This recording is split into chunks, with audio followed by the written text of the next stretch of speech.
Hey guys, what's up? It's me, Vaporwaveman, here with you again. And I'm here to tell you that I'm introducing you guys to my very first episode of my reaction video series. And this is our very first episode. For this episode, I'm going to be reacting and forming my own opinions on the video that I'm going to be watching, which is known as the Macintosh Plus Library You Need a Hero music video.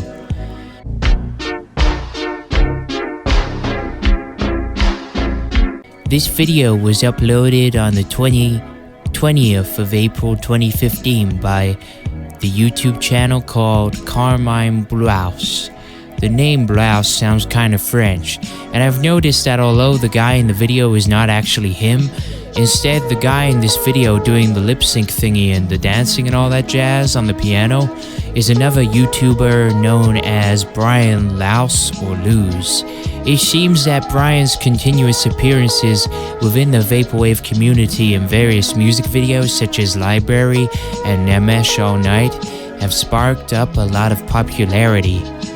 This video has reached up to 152,641 views and has 2.9k likes with only 149 dislikes, which makes it a very successful upload. Anyway, now that you've heard a bit of the background on the video, now let's go get to watching it.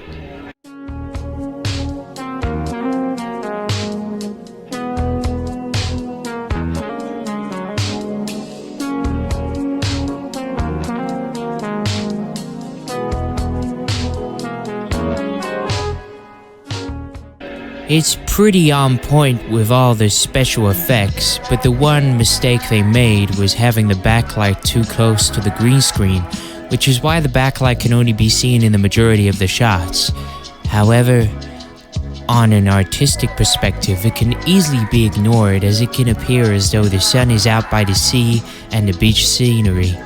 So, in a way, the mistake may not be intentional, but either way, if you think about it, using your imagination, it doesn't seem that hard to ignore it as it's not really much of a big deal. But either way, whoever edited the video, I think it may have been Carmine, or maybe he had hired an editor but forgot to mention him in the credits. Either way, it's still pretty good.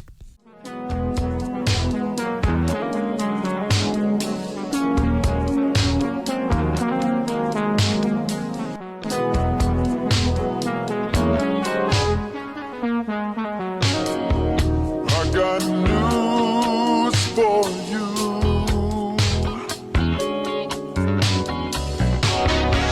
Need a hero, someone to rescue you. And either way, the whole thing with the curtains opening as if he's on an open stage by the sea is an epic intro to the music video regardless. So, let's continue now. There's a nice delay cloning effect which makes the subject ripple, which is in direct proportion to the actual beat of the song, which is extremely subtle and creative between the interchanging exchange between different camera angles and shots. I believe this one was done to enhance the video's credibility in being more realistic, like as if the music has a physical effect on the character as he dances with the piano in time and in sync to the beat of the music being played. It's very nice, but it's a shame it's not a real song cover and the vocals weren't originally done by Brian. Though that would have taken a lot more time to prepare, it would have been good. Visuals such as the sea drifting back and forth, the palm tree blowing in the wind, that checkered pink and black chessboard-like floor piece are also nice touches in making the video more aesthetically pleasing to the audience. And good job on making it become true to the genre as well. You rock, Mr. Blouse or Bloise or whatever your name is.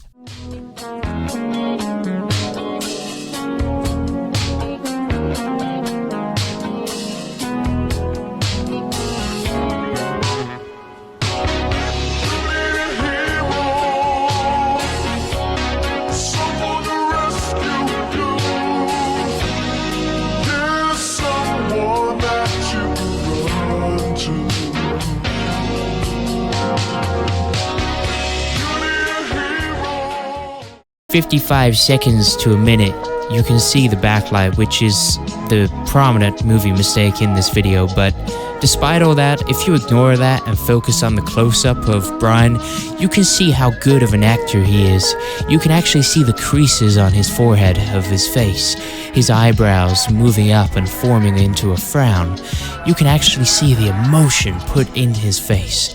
I think the reason why he did this was to show that he's putting the emotion into the song and getting into it when the lip-syncing is taking place, and he's trying to make it more believable to the audience that is actually watching the music video, which I can personally understand, as I, used to do a little bit of acting here and there. Don't run away,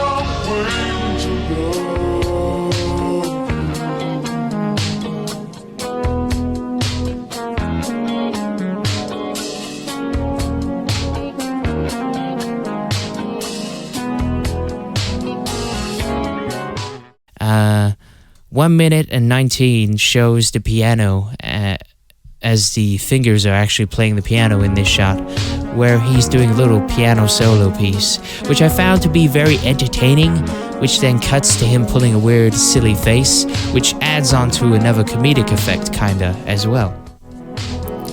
Ooh, that cloning effect with the opacity going down low to the side of him that repeats, "You need a hero," in a different pitch is pretty good, since that type of effect they used to use in their 1980s music videos. On top of that, may I add that the hair and the goatee is epic, along with that red leather jacket. He needs to do more videos where he holds on to that look. I mean, this was before the stages when he changed his appearance slowly over time, ditched the jacket for just a checkered shirt and kept the goatee, and changed his hairstyle to more of a modern wet look.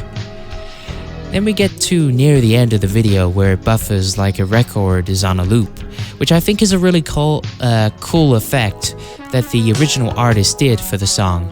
But the great part is that Brian's acting is so awesome. It's so great. The way he reacts and his body shudders in the strange motion whenever the last note on the looping tune comes to a sudden halt and a restart. His body jerks in such a weird motion. He suddenly starts to quiver and he gets lower, his body hanging over the piano, drooping like a decrepit old man. It's so fucking cool. I mean, the empty audience chairs is also a nice touch too, despite his back being turned to the audience. And overall, I think this was a good music video that Carmine put together with his actor friend Brian. And, shout out to them. You should check out their content. It's really, really good. Though they don't upload a lot, it is worth it when they do, so be sure to check them out here in this. The link is in description to their channel.